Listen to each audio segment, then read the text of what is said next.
What up, fight fans? Welcome to a historic fight week, and we had to celebrate in only the way that we knew how. It is going to be a super fun night here on the Home of Fight YouTube channel, on Matty's YouTube channel, wherever you might be joining us. We appreciate you doing so. We are going to break down all 7 fights at UFC Freedom 250, the event coming from the White House lawn on Sunday night. It still is crazy to me that I'm saying that out loud, but it is going to happen. The cage looks great, and the event should go off without a hitch, weather permitting. And then after tonight's show, because we'll do our thing for the 7 shows. We're going to take a less than 10-minute intermission break, and then we are going to play trivia for the second time, Home of Fight Trivia Episode 2. I'll make sure to send everything out. We'll get you guys some links so that you can join live on the show. Very similar rules and sets. It is, Matty, it's a wild night. We got 2 shows coming tonight. We got the Spurs and Knicks in Game 4 of the NBA Finals in the background for both of us. When you're talking, I'm probably going to be watching. When I'm talking, you're probably going to be watching. So we really need to lock in, though, because this card is absolutely sick, and it's like a good length where we have 7 great fights. So what do you think of it, buddy? Bro, I'm so excited.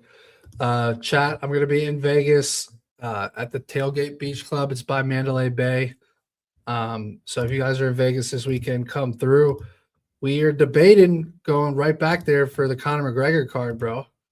You know, instead of paying 5-10 bands for a table or lounge, I might just watch it by the pool in Vegas, bro. I'm kind of torn. Now that one's at T-Mobile, if I'm not mistaken. That one's T-Mobile. Yeah, okay. Yep. So, I mean, it's still Fight Town and everything like that. Just know, if you put in a super chat today, we're going to do the super chats at the end of the show. We got some feedback that I think is appropriate. We want to make sure you guys, as long as you're tuned in, stay tuned in to the end of the show. We will choose a super chat parlay at the end of today's show. What up, Dixon? We got hi, Matty and Austin. We appreciate that. It's going to be a long road, but I mean, we only have 7 fights to go through. We usually have like 13 and know nothing about half of them. So it really should be a pretty quick show today, leading into trivia, which is like, I think people will love the trivia, so it'll be exciting to play that. Yeah, after for the sure, show bro. today. And we're giving cards away on the trivia, right? Yes. So I'll go through when we boot back up for trivia. I'll go through the prizes. We got the rule set and everything like that. So if you missed our last show, which we did during the off week before Macau, right? We'll go through all of that at the end of the show about how you guys can join there. But it's Matty and real quick, Austin. I got to read this. Okay, I was going to do them all at the end of the show. I was going to do all at the end of the show. My bad. Okay, yeah. All right, we'll do them all at the end of the show, Matty, because and also all of them at the end. Yes. Yeah, but people can still submit them throughout, correct? You can submit whenever you want. Send your super chat parlays, and then we're going to do at the end. Matty will pick his favorite at the end of the show today. Enough, so, bro. Good call. All right. With enough of my yapping, let's get into the fights. And that starts with a fight that unbelievably leads off a UFC card in 2026. We got Diego Lopez taking on Steve Garcia. This is a top 10 featherweight matchup here. Really intriguing matchup from the perspective of Lopez coming off the failed title shot against Volkanovski. Mean Machine Garcia has won 7 in a row since dropping down to 145. So comer and goer here, Matty. Who do you like in this matchup, and what do you think it looks like stylistically? For sure. So I've been probably one of the biggest guys on Diego Lopez. I've loved this guy. I got burned on him twice against Volk. I didn't like the adjustments he made, or lack of adjustments. I don't really think there was any. Maybe Volk's just that good. But I really hated his game plan against Volkanovski in the rematch. He's a very exciting fighter. His pure jiu-jitsu is as good as anyone at featherweight. But the problem is he doesn't have elite wrestling. He has a great chin, good power. He's very excited. But when you look at the motivation factor, give me the guy that has won 7 in a row, trying to get to the top at dog money versus the guy has fought for the belt twice and lost. And I just look at it analytically, Austin. We were talking about this over text a little bit, but I know you're a stats and data guy more than anybody, but bro, the numbers, and I know the level of competition is slightly lower for sure, but the numbers, 14% difference in striking defense. Garcia lands 5.8 strikes a minute versus 3.4 to Diego Lopez, ballpark, whatever the numbers are. Yeah. But I'm taking the guy that has good anti-grappling, 88% takedown defense, better striking accuracy, better striking volume, better striking defense on a 7-fight win streak, bro. It's hard to believe this guy lost to Luis Pena years ago. Yeah. He's rattled off 7 in a row. And am I crazy to think that this is a tough matchup stylistically for Diego? So I'm going dog here. Yeah, I mean, Steve Garcia is going to be a tough matchup for a lot of dudes at 145. First of all, he's big for the weight class. You know, he's 6 foot. I mean, he towered over David Onama. Lopez looked even worse in the Volkov match. Yeah. You know, Volkov is an entirely different galaxy of competition. I think a lot of people were optimistic for Diego in those matchups because of his power. Exactly. But we're starting to learn about Diego, going the distance with Dan Ige, going the distance with, I forget who he had around the Ige fight, but going the distance twice with Volkanovski, the knockdown rate down to 1.09%. Like, he's got really good power, but maybe the guy who obliterated Sadiq Yusuf, that may have had a little bit more to do with Yusuf's chin than anything else. But I think that Diego is in a difficult position here where he has a jiu-jitsu advantage, but he's never a guy that goes to wrestle. I think he's landed like 2 total takedowns in his entire UFC career, right? So how does he get the fight to the ground? And if it's at distance, it's funny that, you know, you were reading off stats. I'm going to play your role and talk about this. John Silva was boxing Diego Lopez's head off for every second that fight between those two guys was at distance. Yep. We saw Volkanovski get the better of him, and Garcia is a guy 3-inch reach advantage, puts numbers and combinations out there, and really, I think you sort of will fool yourself in this matchup if you go back to maybe Garcia against Luis Pena, against Mahashata, the guy that failed at lightweight.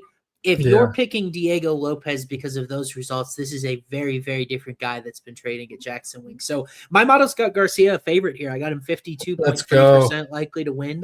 I've got Garcia decision plus 394 and KO plus 284. So compared to odds what makers, I got the decision at, brother. What'd you get? Plus 567. Great number. Great number. Yeah. What do you think?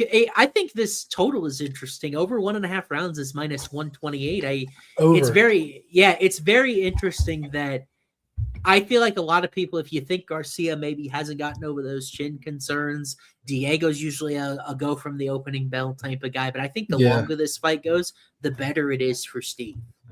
Yeah, I know. Look, listen, this chat right here is a good comment, but I don't think people should like dust off Garcia's competition, bro. Calvin Kattar, everyone was so high on David Onama, he made it look easy. Right. Kyle Nelson's not a scrub. Choi is not a scrub. Mel Costa has been on a surge. Like, this is good competition. Chase Hooper was on a surge until he chinned him. I mean, it's not, Diego Lopez competition. It's not Volkanovski, but it's good competition. So I don't like the argument that like Diego's just fought killer after killer and Steve's fought nobody. I just completely disagree with that. Right. And the Ige result hasn't aged. I remember you and I were sitting on the show. I remember that Onama fight. Everyone thought he was going to lose it. I mean, Onama was the next best thing since sliced bread. But I will say, in response to this, I put out a little bit cheeky on Twitter this week. I'm worried about Garcia's glass jaw. Steve hasn't been dropped since January 1st, 2024. That is a very important date in UFC history for that type of stat. I'll let you guys do a little research as to why that is. Maddie, do you know what I'm referring to? I don't. Okay. Say it one more time. I'll tell you after text message. I'm not going to explain it on the show because I don't want to rinse anything out. But definitely. We got a massive super chat, guys. We're reading super chats at the end of the show. We are. We're reading super chats. We appreciate all the support. I mean, you guys continually step up for us. We have a great audience, but. Matty, you have already played Garcia decision here. It's done. It's in the bank. I think you got a great number. Yes. Do we move on? Let's move on.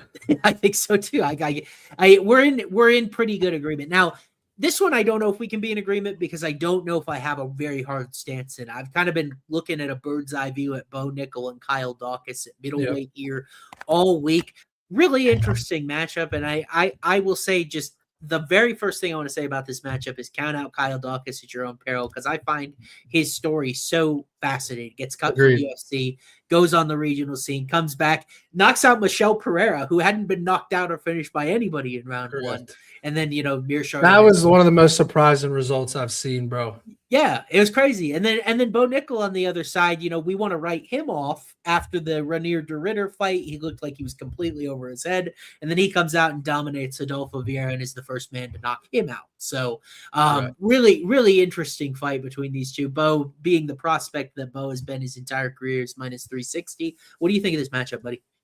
Bro, I'm a little bit back and forth here. I like Kyle Dawkins in general as just a guy in the UFC. We always talk about, hey, guys that get dropped or leave the UFC and come back, there's always a reason for it.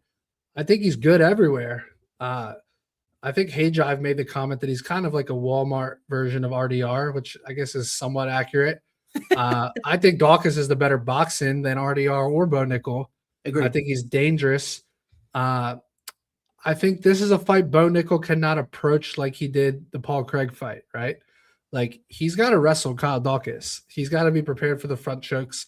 I don't think he should stand. Maybe he can kickbox with him, right? Throw those kicks. We've seen his improvement there. But I would not stand in the pocket with Kyle Dawkins, bro. He could shin Bo Nickel. And he can rip shots to the body. We've seen Bo get hurt to the body before. I'm going to go Bo Nickel by decision here. It's the most likely outcome. That knockout can't be right on the graphic. I'm gonna get us some accurate props so we. I'm think Bo Nickel by decision's the move here at 2-1 plus 240. I think I can get. I think he wins a unanimous decision here on the cards with just elite wrestling is my prediction.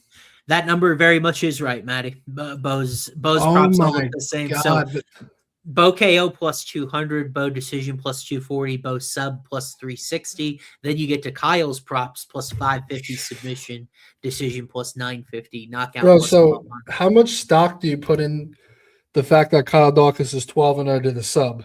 Because plus 360 is actually a good number on the sub here for Bo Nickel, but I think you would need to get his back. Yeah. And maybe have him hurt a little bit or banged up first. But I mean, Dawkins 12-0 to the sub. That's why that price is what it is. Do you think that's just the opposition? He's never – I mean, who has Dawkins faced? I remember Delidze chinned him, but Delidze was a guy that could have got a sub potentially. I mean, he went the distance with Brendan Allen, did not surrender a submission attempt in that fight. And Brendan Allen's a better pure submission artist than Bo, you would think. There was over 13 total minutes of control time in that Allen fight too. I remember it because I had a bet on Dawkins that night, and that was a grappling match where neither one of them really were able to find a sub attempt. So, I think Stoltzfus isn't bad on the ground, but it really. I think that Nickel. What we know about him and what's easier to see is that he has this learning curve at distance. When these guys come in from college wrestling, there's a jiu-jitsu learning curve too, which I don't know. I think Bo's submission stuff is always his prices there have always been a little bit overrated. He got the rear naked choke on Cody. The Contender Series subs kind of overrated the sub for him once he was facing good competition. It's a lot of rear naked chokes and arm triangles, and I trust Kyle Dawkins to defend that. And that's not because our producer Jake Noecker and I are the co-presidents of the Dawkins Caucus. I've been a fan of Kyle and Chris Dawkins since they came into UFC around that COVID break. I was so happy to see him back with the promotion because you look at the Delidze loss, the Kevin Holland fight. I mean, Dawkins tapped Kevin Holland in that fight, and then they waved it off because of the headbutt. So and remember Bo Nickel's sub against Jamie Pickett was kind of controversial as well.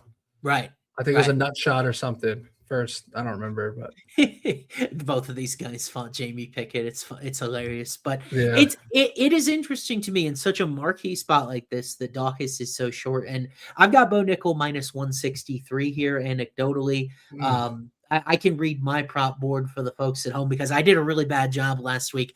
I said Shirez sub was my favorite preferred outcome. Didn't play it. I said Bonfim decision was the best angle. Didn't play it. So. You see the guy that hit a cycle on our Longshot show?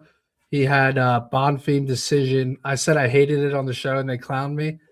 I got to look this up real quick, bro. It was such a good cycle. It was like 40-something. Yeah, let me look at it. Look it up because I'm going to read these are my odds, not the odds on the screen that come from sports books. I have Nickel sub, the most likely outcome at plus 310, Nickel KO plus 422, Nickel decision plus 442, and then Dawkins sub plus 574, Dawkins decision plus 703, and then Dawkins KO plus 835. So the model says Dawkins KO decision is the value side. Listen to this cycle, bro. It's insane. Yeah, what he had Bryce Mitchell's sub, which was a sub with 10 seconds left in the fight. He had Costa KO and Bonfim decision, $2 to win 110, and it hit. Wow. 43-1, bro. Wow, what a goat! That was I a mean, great cycle, bro. yeah, It's like ties my highest cycle. I think a little bit more actually. yeah. I agree. Kyle KO is not a bad number here, bro. It's Yeah. insane of a number.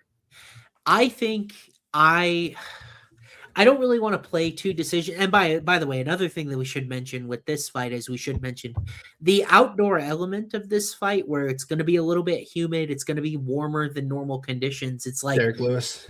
yeah, we'll get to Derek Lewis where it could really come into play, but it's going to be unusual circumstances here that might produce something weird. Matty, I think the word that I just trust Kyle Dawkins more here. I trust him more at distance. I feel like I have a better idea of who he is. I trust him more in terms of submission offense. The way that I think Bo could cover his price and look like the favorite he is if he's able to get takedowns very easily and just spend a lot of time riding out control time. And Bo decisions plus 240, so I'm not really interested. So I agree. I think it's got to be Dawkins or pass for me, as I've really had a hard time with this fight this week. I'm with you. All righty. Let's move forward here. I wonder if we're going to be we haven't talked about this fight at all. It's a weird matchup at lightweight between Mauricio Hufi taking on Michael Chandler. Hufi, the biggest favorite on the card. He's minus 750, even bigger than Ilya Topuria against Iron Michael Chandler. Damn, I didn't realize he was the biggest favorite, bro. Yeah. I mean, it kind of makes sense, right? A guy that strikes and looks like Conor McGregor opposite a Michael Chandler in his 40s that might be washed. Like, I get it on the surface here. He looks shredded though, but he always does. Yeah, it's kind of the Michael Chandler fight week cycle, and like I've always struggled to get my arms around Chandler a little bit. So what do you think as someone who have you backed Chandler before in any of his fights? You know what's crazy is my buddy Pat Downey. Yeah. When Chandler came into the UFC, he was like, bro, this guy's a killer. And I took him in the Charles Oliveira 1 fight. And if you guys remember, he almost had Charles Oliveira out of there. Yep. And then I was like, all right, he didn't get him out in round 1, but we're still looking good. And then he comes out and gets caught by that left hook in round 2. And then Chandler's been up and down since. But like, bro, Michael Chandler has looked insane at times. The Dan Hooker fight. I mean, he's had the Tony Ferguson fight. I didn't think he looked that good. He just landed that up kick to the chin. But there's a path to victory for him for sure. I mean, BSD showed us that. Interesting. Shout out to the BSD fight. I cashed a cycle on that card, and I had either guy by sub on that fight. But Michael Chandler, I've gotten so many texts this week like, yo, isn't this disrespectful for Chandler to be plus 460? And I kind of agree at this point. You know, obviously I think Mauricio Rufi chins him. My prediction would be Rufi round 2 TKO. I cashed on Rufi over Rafael Fiziev on the knockout. Everybody hated that play. But this guy, you do not want to strike with him, bro. You just don't. Like, he's good defense, good distance management, great accuracy and timing. Like, Chandler is just the worst. Like, Rufi is the worst stylistic matchup for Chandler if he doesn't wrestle. Yeah. I am so glad to hear. Yeah, like, I feel like a lot of people doing these type of shows this week. Yeah, nice that you're headed to the party in Vegas on Sunday with Matty. But I feel like a lot of shows in our position are giving Michael Chandler absolutely zero chance to win this fight. I really didn't know what to expect on a week where my model had plenty of heavy favorites, but it doesn't like Mauricio Rufi here. Hey, I've got Rufi just 54.1%. And like, you look really, that Fiziev result was by far his best result in UFC and best in-fight performance in UFC. But sort of Fiziev with the kicks, you know, not really very effective with his hands in close distance. It was almost a perfect matchup for Rufi to look perfect. Fiziev doesn't really bring any wrestling danger. And it's like, it's not with Prates, where I was doubting Prates a little, but I bet him in several spots before. I really like Caio. I like John Silva. The fighting nerd, I'm like, I don't know if I quite trust that guy. And I bet Benoit Saint-Denis against him is a pretty big underdog. Is Hufi. And now there's this weird thing about he's left the nerds and he's kind of doing his own thing now. Like, it's there's a lot of weirdness here for a guy that also went to a decision with Hamas Yantop. And at this point, I think Chandler is very underrated because of the insane level of competition that he's had to fight in UFC. Agreed. It's crazy. Paddy Pimblett, Gaethje, Poirier. It's like Gilbert Burns type level, bro. Yeah. Yeah, and it's like, and we saw with Gilbert at the end is that the mind was willing and the body wasn't quite there with it. And maybe that is the case with Chandler. But if there's one thing that I can count on Michael Chandler, it's he's going to show up in shape. He's going to be fast. He's going to be explosive. I mean, he's had some cardiovascular issues, but so is Hoofy. Matty, I think this fight could be bananas. I think it could be like a fight of the night type of fight where like, Chandler comes out with his hair on fire. Hoofy's landing big shots. He drops him. They get into some insane scrambles. But what I'd be afraid of is Chandler's ever able to get his back. And I think that's where Iron might have a big advantage. 20-1. Yeah. I've got it plus 532, which is very unnerving. Like it's one of Chandler's more likely win paths. I think decisions with takedowns here is a possibility, but I feel like this fight could take a lot of different angles to the point where I think my final verdict in it is I would not parlay Mauricio Hoofy at minus 750 because this thing could be wild. Nah, yeah, I agree. So I appreciate that, Colby. I'm here for Austin's beautiful voice. You're the first person to ever say anything like that in this chat, and I appreciate that. Armin is minus 15,000 against Tony Ferguson. It's probably underpriced, truthfully. Well, that's what. Okay, so people gave me crap about the safe parlay, which hit, by the way, for a 13th time in 19 tries since you and I started doing the show. I went back and looked up the math because I wanted to be sure. They were like, "Oh, well, why'd you put Baranowski and Taffa and not go the distance at minus 1100 or something in there?" Yeah, I think it should have been minus. By the way, Ewo is a fucking monster, bro. Yeah, if he's gonna have so good. He's got those low kicks. He's got the giant, powerful overhands. And I haven't seen any weaknesses out of that guy. Yeah. Apparently there's judo in here. So good luck to everyone else at light heavyweight in a bad division. Yeah. I'll read this one because it's not a parlay, but someone on Jacob's live streams does last 10-second finish on every fight. Always huge odds. This is the card for that bet. Yeah, something weird. Like, man, there will be weirdness and oddness in the air on this card. I like that comment that we got there. Our guy Scrody, I need to rip an American card this week, an American hero. Hey, you saw the other day, Nolan hit that huge Sean O'Malley, the fadeaway Jumpman card from the Ahoma Fight Elite Pack. It was like what, $750. Did you see the chase cards on the site? Oh no, I didn't see some of the chase cards. We'll get there. I'll show you. They're sick, bro. They're sick. He was a fraudulent judoka. He just has not needed it yet. Like I want to be mad at Baranowski. I wanted that one so bad, bro.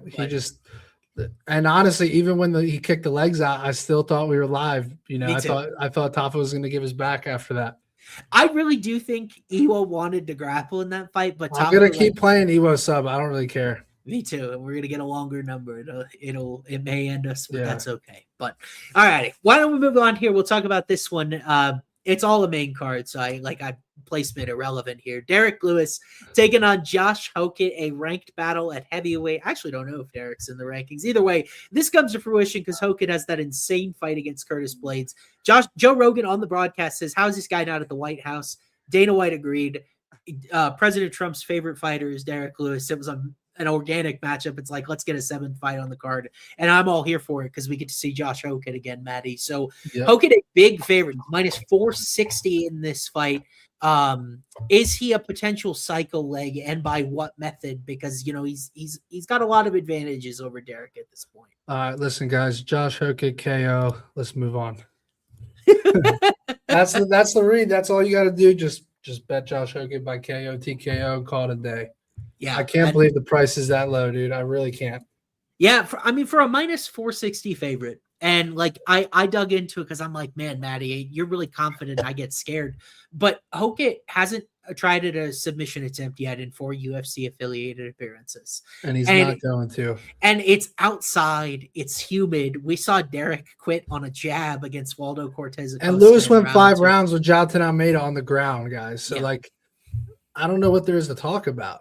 Right. And how about this, dude? Derek Lewis has only been subbed twice in 42 pro fights. That's just strength. That's what it is. He's a blue belt in jiu-jitsu, but that is just strength right there. He's a hard guy to sub. You checking out the next game? Yeah. Fucking Harper, bro. Harper. Hokett's arms too short for a sub. But yeah, Lewis has no neck too. He got arm triangled once. Darren Fox just hit a step back 3, bro. I'm rolling. You're wrong. Hokett hit or Lewis gave up an arm triangle once, but let's be Mhm. honest. If Josh Hokett is in full mount on Derek Lewis, he's not doing that. He's raining elbows. Yeah. I wonder what Hokett weighs in at if he's added any sort of mess, because one of my concerns for him outside of this Lewis matchup is I'm worried Yeah. about his size here at heavyweight. But it feels we got someone commenting on Matty's parlay on the basketball game. But I'm worried about Hokett's size against other matchups. I think this one, though, and he acknowledged it in his press conference today. He said, "I'm not going to fight Derek Lewis like I fought Curtis Blades," which is a relief. I almost feel like sort of like the fake sharp angle to this is like Derek Lewis could chin Hokett in this It's spot. so and fake sharp, bro. And like I entertained it for a little bit. Oh, is tapping the strikes a TKO? Yes. Okay, I thought so. I believe it'll be, but I don't think Derek would tap to strikes. I think he'd just cover up and just let the ref do his thing. Yeah, like I mean, the shots may not even hurt him. He just may not be able to get back up. But my model who hates large favorites. I hate chalk outcomes. They're usually overpriced. I have Hokett KO plus 117. So like I'm almost there. Where you and I are a percentage point apart as far as the value, and our friends at Novig have this thing basically plus 100. So really, really good number. And Hokett, by his tendencies, I hope he doesn't, for his sake, stand very long with Derek Lewis, but I don't think he'd be out of the woods of getting a standing KO here either, just because he landed so. I can see him getting Lewis against the cage, throwing knees, being explosive, and then him showing up. Yeah, kind of like the Sergey Pavlovich fight, Derek Lewis. Yeah, and some people don't like Josh Hokett, man, and like some of the stuff is cringy to me too. But he is a really good heavyweight. He's so fast. He can push a pace. Yeah, the outdoor conditions won't be any problem for a guy that used to play ball at Fresno State. Like Hokett to me was a guy where I'm like, I thought that I would be on a lot of underdogs this week, and then like when this matchup was first announced, I'm like, man, Lewis might catch a body, and then I looked into it more, and I'm like, it's just not super likely with how quick and how good Josh Hokett is. So, but yeah, Matty, let me ask you a question before we get to the final three fights on the card. Over under 1.5 underdogs on this card wins. I honestly think Garcia is the only dog that pulls it off. Okay. But it could be 2. It's a good over-under for sure. I think I would take the over because I like Garcia, and then I get one of Dawkins, Chandler, and okay. So it's technically 6 fights because throw the Pereira Gon fight away. It's a pickup. So like no underdog there. So like one of those 2, and then I mean some people like Gaethje, less people like Sahabi. So I think 1.5 is the line, and it'd be just about a pickup. So agreed. All righty, let's move forward here. We're going to pay some bills right in the middle. We don't have a prelim main card breaker here. I want to remind you about our guys. Hey, I want to bring it up. These are the takes you get from our guys' Home of Fight picks. Nolan brought this up about Hokett with the heat and humidity. That is the big brain stuff that's going on inside these guys with Home of Fight picks. You go to HOF picks or winnable.com/HOF picks or Home of Fight picks on Instagram. Use code HOF for free. 7 days free. You can get the White House card totally for free and see what they got cooking. I've actually seen these guys. They got a lot on the board already. So don't wait. Join the Home of Fight Picks team. These guys are starting to cook as we head into these warm summer months, the true sharps that keep the lights on here at Home of Fight. Of course, our show is also brought to you by NoBig. If you use code FIGHT, you can deposit $5. You get a $50 deposit to play with. Matty lives in Florida. I live in Texas. We can both bet cycle parlays like right now, like as we're doing the show if we want. I already did. Because Matty already did. So it's because of Novig, where America trades on sports. Really good props that you'll see. By the way, this is really niche for me. I get a lot of plus money stuff on WNBA props that are like minus 110 every price. So Matty, check my WNBA betting record. I'm no joke, bro. I'm no joke. But that's just the type of stuff you can find on Novig. It is a really, like, even if sportsbooks are legal, check this thing out because I think you can find a lot of odds and things like that, as well as repacks by collectibles.com. When we switch over to trivia after our show today, you'll see some of this stuff featured because we're going to give a couple of these cards away for free. Collectibles has these repacks. We have a $60 normal pack, $150 elite pack. You can pull a graded card of at least $30 in value, or at least 80 if you have the elite pack as well. Super cool program. You guys know the cards. You love the cards. We had people say that my family, I'm losing my family. I lost my wife and kids because of the cards. Good. Keep ripping them, because it is one of the most fun things to do in all of MMA. So we appreciate all the people that make our show happen. As we move to the last 3 fights on the card here, starting with this one at bantamweight. Matty, we got 900 live viewers, and we just started. I felt like we just started 5 minutes ago. But Sean O'Malley taking on Ayman Zahabi. Of course, we had to have America's biggest star on this celebration of America. O'Malley minus 460 as he, maybe steps back in competition. He had a Song Yadong, Merab Dvalishvili, an Aljamain Sterling. He's had some tough fights. And Zahabi, a guy outside the top 10, just coming off a win over Chito Vera. So was this intentional to give O'Malley a win on the White House card, or is there more to this matchup in your eyes? Yeah, I mean, I just think it's hard to beat O'Malley at his own game. I like O'Malley here. The question is, do you go KO or decision? The argument on the KO is Zahabi has been wobbled by an older Jose Aldo. But it's just so hard chasing KOs on Sean O'Malley when he's fighting good competition. Yeah. I just think O'Malley styles on him, maybe even 30-27, 29-28 maybe. But I like O'Malley by decision. Yeah. I guess I'll have to see. I might get a little creative with like point spreads or something here, but it really does feel like odds makers did a nice job on this odds board. O'Malley decisions plus 110, knockouts plus 200. I was hoping for a little bit longer prop on the knockout. Ayman Zahabi, best striking defense inside the bantamweight ranking, 69%. Historically, he's a really tough guy to crack. And really the question is that will that translate to this level of competition and maybe it's like a sweaty, closer decision? Or is O'Malley just levels above this guy, and then all of a sudden you look back at the guy in Zahabi who got caught by a spinning attack by Ricardo Ramos? Or, is Zahabi's low level of competition maybe open the door for O'Malley to put a highlight together here? Yeah. I think I saw like O'Malley round 2 or round 3 KO was plus 500. That feels like a pretty good number to me when Sean is a guy that doesn't carry like a ton of one punch power. Right. The way I envision this fight is I think I see Sean getting into his flow state around like that 6 or 7 minute mark. And whether or not he finds the finish, I'm not sure. But like I think he starts to roll downhill when I just don't fully trust that Zahabi actually belongs at this level of competition. Agreed. O'Malley's last KO was Aljamain Sterling. And then the Chito Vera fight, though, he had many KO type blows that Chito just ate. Yeah, I think this is a terrible idea. Zahabi drilling the hell out of wrestling in this camp. Sean was just able to stop Song Yadong from getting takedowns on a regular basis. And Song's a guy that's a really good wrestler, strong base. I feel like Zahabi fighting left-handed here is only going to make him more tired. I hate that game plan. Yep. Did you want to answer that? Is the NBA bet alive, Matty? It's not live, yeah. I mean, Shaman hasn't done shit. He is 0, and I need him to get 8, but it's the second quarter. Jeez, and then I need Harper to get going too, but Fox is cooking.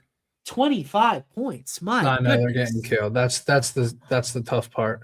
I'm stunned that I looked over. But bro, so listen, if Fox hits, I have 2 backups as the last 2 legs, right? Those guys could theoretically play late in a blowout. I don't know.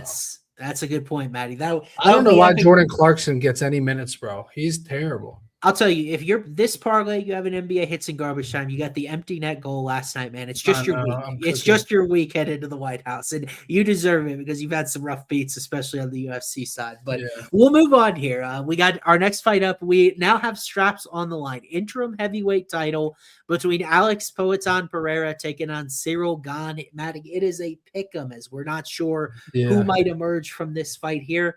I don't know if you and I have talked about this fight a lot. I don't think we have, but I bet it on Sunday. So I'm hoping maybe we're aligned, but Pereira coming up from 205, Gane looking for a little bit of redemption after being the one that ended up poking Aspinall in the eye and setting this whole thing up. So what do you think about this matchup with Pereira moving up? I think this is the hardest fight on the card to predict.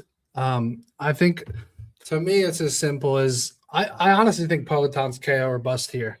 I don't think Poatan's going to be able to outstrike Gane over 5 rounds, bro. This guy's just so skilled and so fast. And I know that's crazy to say about Poatan, who's a kickboxer, but Gon is just so good at heavyweight, bro. He's a natural heavyweight.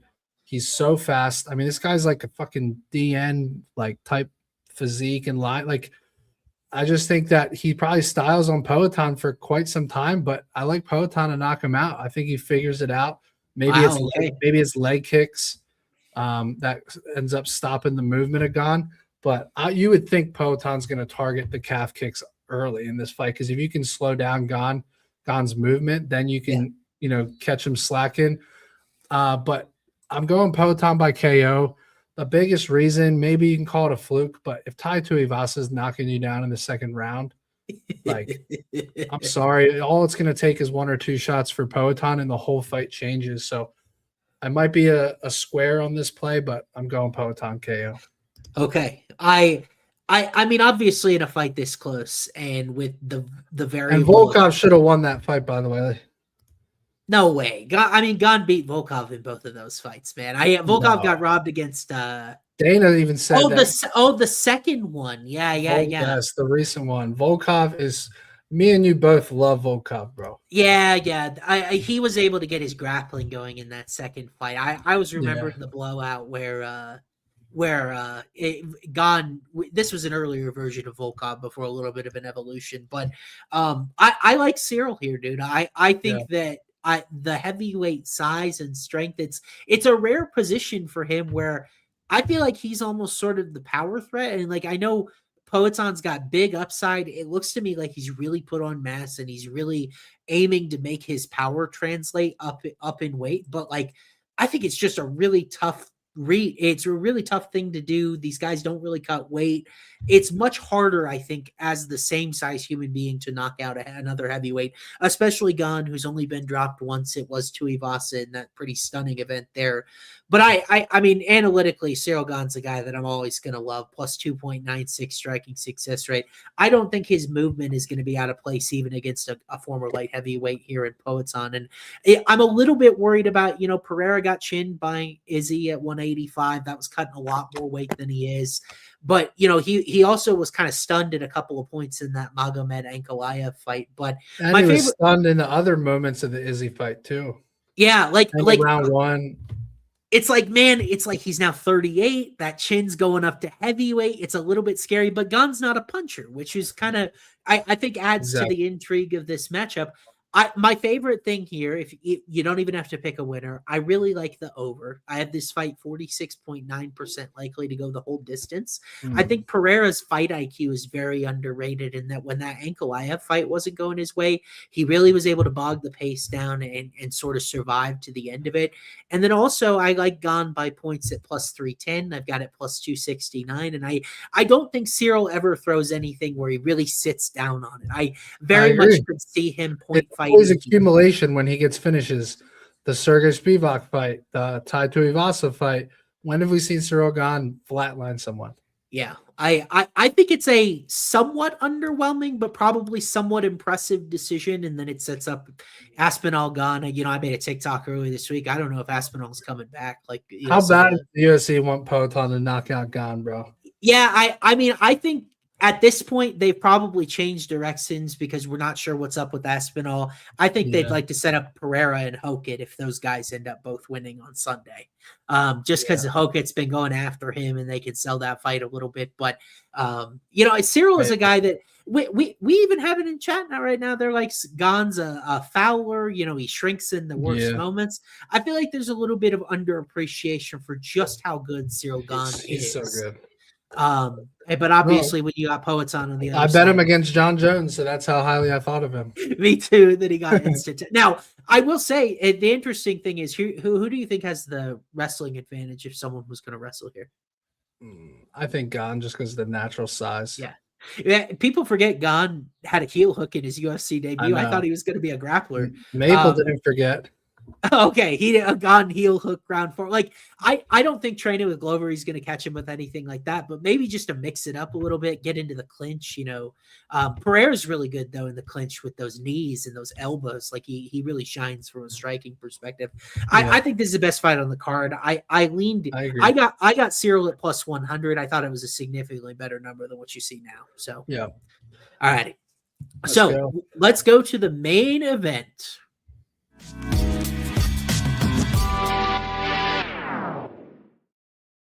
We'll come back to the super chat, I promise. Jake nailed that transition too much to mess it up. All right, let's get through this one first, Matty, because we got to get all 7 fights in the barn before we talk cycle a little bit here.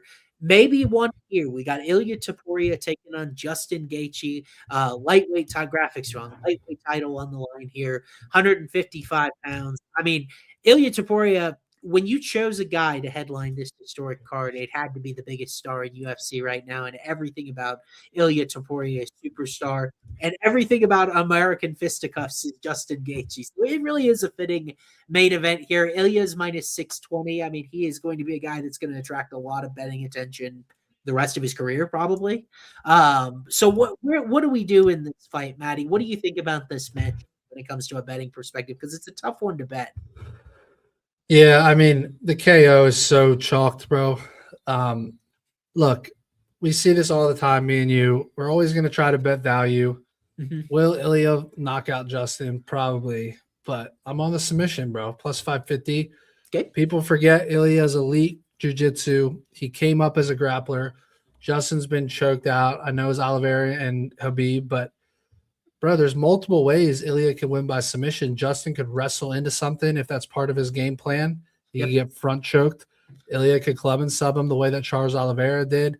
Yeah, Ilya probably wants to knock out, but look at Jonathan Brito last week. He wanted the strike, and Jordan Levitt gave it to him on a platter, and I could see Justin doing that here. So I'm playing the submission at I got plus 567 on Novig.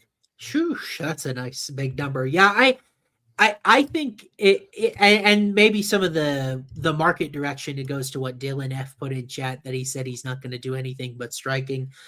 I've cautioned Matty for years. I'm like, I don't listen to fighters. They lie. They don't want to let their game plan out. It is what it is. Selling the fight, bro. Yeah, Joe Anderson Brito told Matty outright, he's like, I'm going to I do actually believe Ilya when he says that. I don't think he's just selling the fight, but like, again, once you're in there and it's an MMA fight, if Justin gives you his neck, are you not going to take it?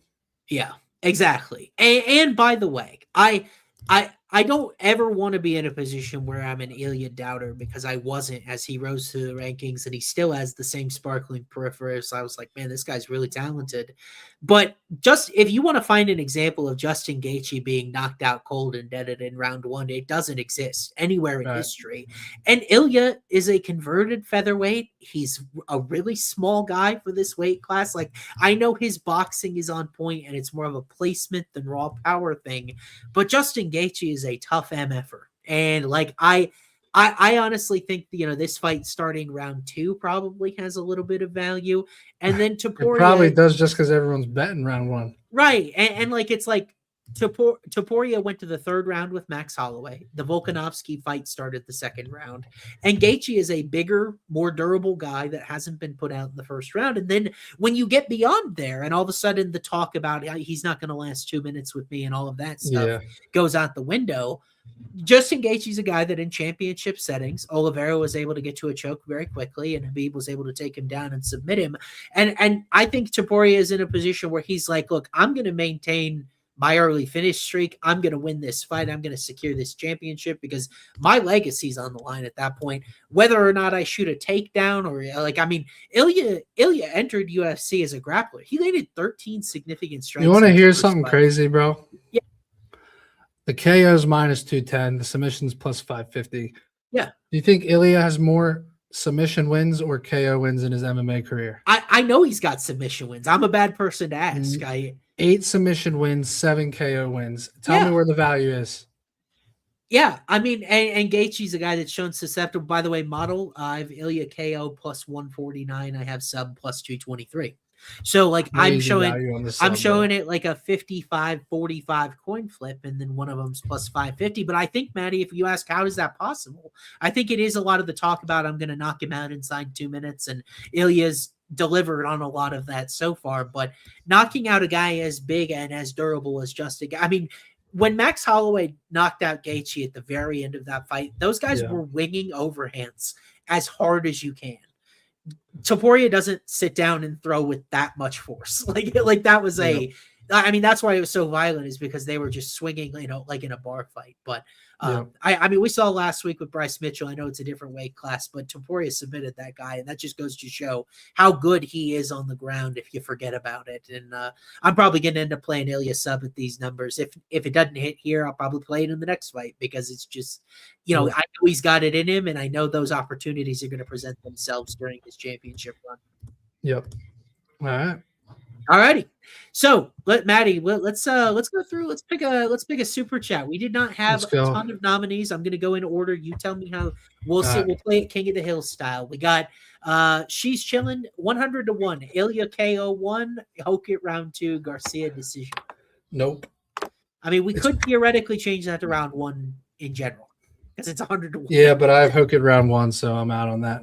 Gotcha. Garcia decision, Bo Nichols sub, Sean TKO pays 90-1. Keep that one, because I might swap out leg 2, but let's keep going though. Big Maple got rinsed on last week's card, had to make it all back on baseball since Saturday. God, that's it. That's the one. Yeah, let's see here. Lopez Garcia distance, Roofy KO2, Hokit round 1, 29.50, and wishes you safe travels to Vegas. That is our King of the Hill right now. You like that one? And then this last one, we got Ilya 1, Roofy 2, Sean 3, Bo decision. Is that 534-1? Crazy. Yeah. Crazy. All right. I'm going. I think, yeah, that one for sure. I love it. Maple sent us 14 Canadian dollars, which we appreciate your support. And I don't want to do the conversion rate, but that is very, very generous. So we appreciate the, Thank you, Maple. subscriptions. And you're in. How much are you going to throw on that one? I'm looking right now. So goes distance is plus 180. Okay. Damn, that's a good number. Hoofy round 2. Dude, the Knicks are getting fucked. Hoofy round 2 KO plus 350. 21 in an NBA game feels big, but it can go away like that. Yeah. I got plus 2,700 on Hard Rock, because I can't bet that one. Yeah, I can't bet that on Novig. Okay. Yeah, because of the KO too. All right, Maple, you're in for 50 on that. Oh, $50. We got 100 down. What's 100 pay on that guy? 2,700. 27? Yes, nice. All righty. So let's move forward here, and we'll get to the parlays at the end of the show. Matty, do we want to do a long shot, or do you want to save some exposure and some bullets for when you get to Vegas? I mean, I think we got to do a 7-leg parlay and just take one pick on every fight. Are you serious? Landry Shaman is cooking me, bro. Both legs are going to hit, and the third one is. I don't think he's going to get any more time in the second quarter. Oh, that Knicks bench is unforgiving, bro. Yeah. Oh well. So I have been. I try not to do this, but because there's 7 fights, I'm like, man, am I going to even have something that I'm going to want to put on the safe parlay? I had been playing around with some angles so far. All right. Go ahead. I like Pereira Gone to start round 3 at minus 182. I really like that as like a parlay leg. You get to the third round there. Yeah. Okay. Still scary at heavyweight. A little scary. I mean, I don't think there is a really good safe parlay. Please go under 1.5 in the Hokit fight, bro. Just do it. Minus 190. Oh, dude, if I just go fight doesn't start round 3, it's minus 370. That's minus 104. So around even money. There you go. That's the one. Okay, I think so too. So we'll go with that as. All right, let's build a Novig 7-leg parlay. I'm gonna start the first fight, and I'm gonna give you the. Are we gonna do it like a draft, bro, where we each get a leg? I'm gonna give you my legs, and you can approve or deny, and then you can give me yours. Up first. Steve Garcia versus Diego Lopez. I think we go over 1.5 minus 127. Yeah, I think so. Up next, I think we go over 1.5 Dawkins versus Nickel minus 147. I'm good with it. All right. Then we got Chandler Hoofy. Now we can get Hoofy at minus 549 here for the sake of a 7-legger. Because other than that, we pretty much have to go over under 1.5, which is kind of risky in my view. I'd rather just take the money line. It's a 7-legger. Doesn't go the distance is minus 599. Yeah. But I could see it going the distance. No, that's what I'm saying. Let's just go Hoofy just because it's a good Okay. price on him. All right. It is because he's minus 700 something Exactly. everywhere else. Yeah. Then we got Lewis versus Hokit. I want to go under 1.5 in that one. Okay. Then we got Zahabi O'Malley. Let's take O'Malley money line. Okay, minus 385. Yeah. Gon Poetan. We can get the over 2.5 at minus 150. Are you in? Yep. All right. Then we got Gagey Topuria. This is where it gets tricky. I think we just go Topuria minus 450 to finish it, bro. Because on Novig you can we do Topuria and doesn't go the distance? Will it let us do it? No. Okay. Our options here are Topuria money line, or we could take no fight doesn't go the distance. It's probably minus 1,000. I actually think Gaethje would have decision equity, like if things got wild. So I think Topuria is probably the play. All right, let's see what this 7-legger pays. Plus 1,000. Plus 10, 11. I'm betting it right now for 1,000. We'll call it our one bet every fight. One bet on every fight parlay. I'm betting it to win 20 grand, so 1,800. It's in. I'm getting it into. How much did you bet? 1,800. I bet $18. It's such a big parlay I can't even screenshot it, bro. Right. It won't fit on one of those Novaes. I gotta do some typing. I'm gonna make it fit on it. I'm gonna Photoshop it so I can put it as one. And it's nice and easy. The safe parlay this week's nice and easy to remember. It's Hokit Lewis doesn't start round 3. Pereira Gon does. Oh my god, they're up 27, dude. And this book I'm looking at's minus 104 as always. We'll shop that before we put it out. Going for 14 out of 20, Matty. Quite a run for the safe parlay. Bro, the Knicks are about to be down 30. Harper. Bro, I'm literally going to just need Landry Shamet. Tell me I can't get that in a blowout. Hopefully Landry comes on. He's going to have to give him a spark plug. No, but I'm saying if let's say they're down 30 with 8 minutes left, is Shamet not playing the last 8 minutes? I don't know because he's an older guy. I think he could. But all right. So there's the safe parlay. Hokit Lewis doesn't start round 3. And then one bet every fight parlay. And then I'm going to type this in. It's going to be a whopper. We got the Garcia Lopez over 1.5. We got Nickel Dawkins over 1.5. You realize if this hits, we're gonna have to do something like this, like on the main card every single week, and it's gonna my hands will give out from exhaustion of typing this in. But we'll take a lot of money home, so it'll be fine. I don't ever do stuff like this, but for this card, we're having a little bit of fun. It's gonna be a good one. And I think there will be a lot of eyes on this card outside of like UFC fans, like sports fans in general. Yep. I'm stalling as I type it in. Okay, there we go. Okay, there's the one bet from every fight parlay. We got Garcia Lopez over 1.5, Nickel Dawkins over 1.5, Roofy money line, Hokit Lewis under 1.5, O'Malley money line, Pereira Gon over 2.5, Topuria money line. Matty will be buying me an elite card if it's Mauricio Roofy that sells that way.